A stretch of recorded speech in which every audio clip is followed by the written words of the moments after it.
नमस्कार मैत्रिणींनो, भावांनो आणि बहिणींनो, सगळ्यांनाच मी खूप महत्त्वाची माहिती सांगते. बघा, ज्या मुलीचं लग्न झालेलं आहे आणि त्या मुलीची आई जर त्या मुलीच्या संसारामध्ये जर लक्ष घालत असेल तर 99% काय 101% त्या मुलीचा संसार सुखाचा होणारच नाही. अनुभवाचे बोल आहेत. आपल्या आजूबाजूला कितीतरी आपण अशी उदाहरणं पाहतो.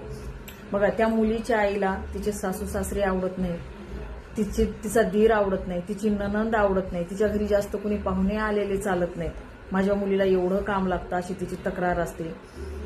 पण मी सगळ्या मातांना असं बोलत नाही की सगळ्याच तशा असतात. काही जणी अशा असतात की ज्या मार्गावरती आपल्या मुलीचा संसार मोडण्याचा आहे किंवा मोडतो तिथं होत नाही, तर अशा ठिकाणी खंबीरपणे साथ देऊन त्या आया साथ देतात आणि मुलीचा संसार उभं करतात.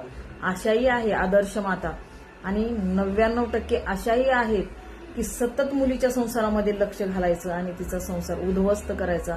अशी कितीतरी उदाहरणे आहेत, तुम्हालाही माहिती असतील आणि मलाही माहिती आहे.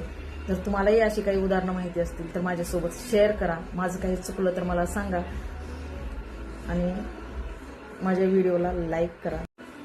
तर त्या मुलीला समजलं पाहिजे की आपल्या आईला वडिलांना आपल्या संसारामधलं कितपत सांगायचं आणि किती सहभागी करून घ्यायचं.